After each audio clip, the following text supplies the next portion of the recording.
بسم اللہ الرحمن الرحیم۔ چیپٹر نمبر 3 ہے آپ ہمیشہ کامیاب ہوتے ہیں۔ ناکامی اور کامیابی زندگی کے سکے کی دو شکلیں ہیں۔ کبھی آپ کے حصے میں ناکامی آتی ہے اور کبھی کامیابی، لیکن ان دونوں باتوں کو ایک جیسا نہیں سمجھا جاتا۔ آج کی اس تیز رفتار زندگی میں ہر شخص پر بس جیتنے کا بھوت سوار ہے۔ کامیابی وہ وٹامن ہے جس کی زیادہ مقدار سب سے زیادہ پسند کی جاتی ہے۔ کامیاب ہونے والا لوگوں کی آنکھوں کا تارا ہوتا ہے۔ سائنس، کاروبار، سیاست، مہم جوئی سے لے کر کرکٹ کے میدان تک ہر جگہ کامیاب ہونے والے کو پوجا جاتا ہے۔ اس پر کتابیں لکھی جاتی ہیں، انٹرویو کیے جاتے ہیں، آٹوگراف لیے جاتے ہیں، تصاویر کھینچی جاتی ہیں، اسے داد و تحسین کے ہاروں سے لاد دیا جاتا ہے۔ اسی لمحے ناکام ہونے والا کسی کونے میں منہ چھپائے اپنے آنسو پینے کی کوشش کر رہا ہوتا ہے۔ ناکامی کے بارے میں کہا جاتا ہے کہ لاوارث بچے کی طرح کوئی بھی اس کی مالکیت کا دعوے دار نہیں بنتا۔ ناکام شخص دو طرح کی اذیت برداشت کرتا ہے، ایک تو یہ کہ اس کی جسمانی اور ذہنی تگ و دو رائگاں جاتی ہے، اور دوسری یہ کہ وہ لوگوں کی نظروں میں اپنے مقام سے گر جاتا ہے۔ اس کے سامنے اس کے حریف کو لوگوں کندھوں پر اٹھا لیتے ہیں اور ہجوم در ہجوم اس کے پیچھے بھاگتے ہیں۔ ناکام شخص کی طرف اشارہ کیے جاتے ہیں، فکرے کسے جاتے ہیں، انگلیاں اٹھائی جاتی ہیں اور کبھی کبھی سڑے مالٹوں کی بارش بھی ہوتی ہے۔ ناکامی کے صدمے سے ٹوٹا ہوا شخص ریزہ ریزہ ہو کر بکھر جاتا ہے۔ لیکن کیا ناکامی واقعی اچھوت ہوتا ہے؟ ناکام ہونا کوئی بری بات نہیں ہے، لیکن انسانوں کو ناکامی سے نمٹنے کا فن سیکھنے کی ضرورت ہے۔ حیران ہونے کی ضرورت نہیں۔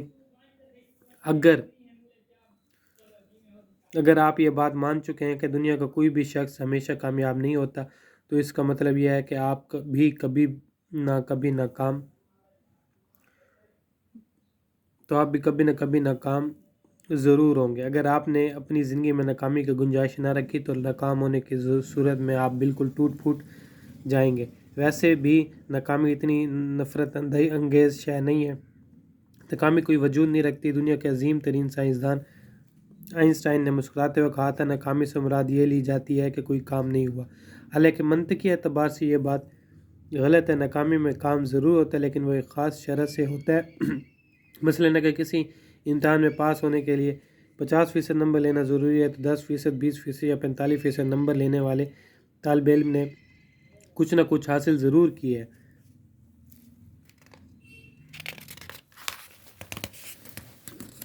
ہاں، البتہ یہ کہا جا سکتا ہے کہ 50% سے زیادہ نمبر لینے والا طالب علم زیادہ کامیاب ہوا، اور وہ 0 سے 49% نمبر لینے والا طالب علم اس کی نسبت کم کامیاب ہوا۔ مکمل کامیابی کوئی وجود نہیں رکھتی۔ آپ بھی یہ دہرائیں، مکمل کامیابی کوئی وجود نہیں رکھتی۔ آپ کم کامیاب ہوتے ہیں یا زیادہ کامیاب ہوتے ہیں، لیکن آپ ہمیشہ کامیاب ہوتے ہیں۔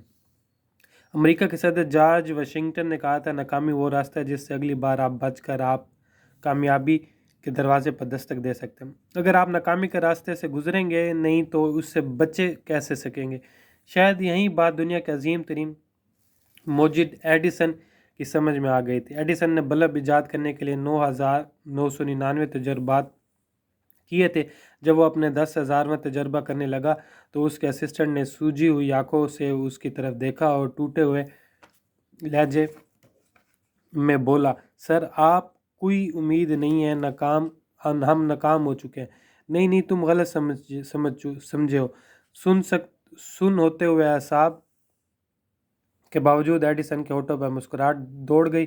ہم ناکام نہیں ہوئے، ہمیں بلب بنانے کے 9,999 طریقے معلوم ہو چکے ہیں۔ گویا ہمیں پتہ چل چکا ہے کہ ان طریقوں پر عمل کرنے سے بلب نہیں بن سکتا۔ اگلی دفعہ ہم ایک نیا طریقہ دریافت کر کے بلب بنانا ہوگا۔ اگلے تجربے میں ایڈیسن بلب بنانے میں کامیاب ہو گیا۔ بہت سے لوگ ناکامی کے خوف سے کام کو شروع ہی نہیں کرتے، حالانکہ ناکامی سے اگر انسان سبق سیکھ لے اور جو غلطیاں اس نے کی ہیں ان کو آگے نہ دوہرائے تو وہ زندگی میں زیادہ بہتر طریقے سے کامیاب ہو سکتا ہے۔ اگر آپ زندگی میں کبھی ناکام ہوئے ہیں تو پریشان ہونے کی ضرورت نہیں۔ اس کا مطلب یہ ہے کہ آپ نے کچھ نہ کچھ کرنے کی کوشش کی ہے، لیکن جو لوگ کوشش کرتے ہیں انہی کے ناکام ہونے کے مواقع ہوتے ہیں، اور جو لوگ گھر میں بیٹھے کسی قسم کی کوئی کوشش نہیں کرتے، ظاہر ہے وہ ناکام بھی نہیں ہوتے، مگر حقیقتاً وہ کبھی کامیاب نہیں ہوتے۔ سرگرمی ہر ٹریننگ انسٹرکٹر کی موجودگی میں اپنے ایک ناکامی اور ایک کامیابی کلاس میں بیان کریں۔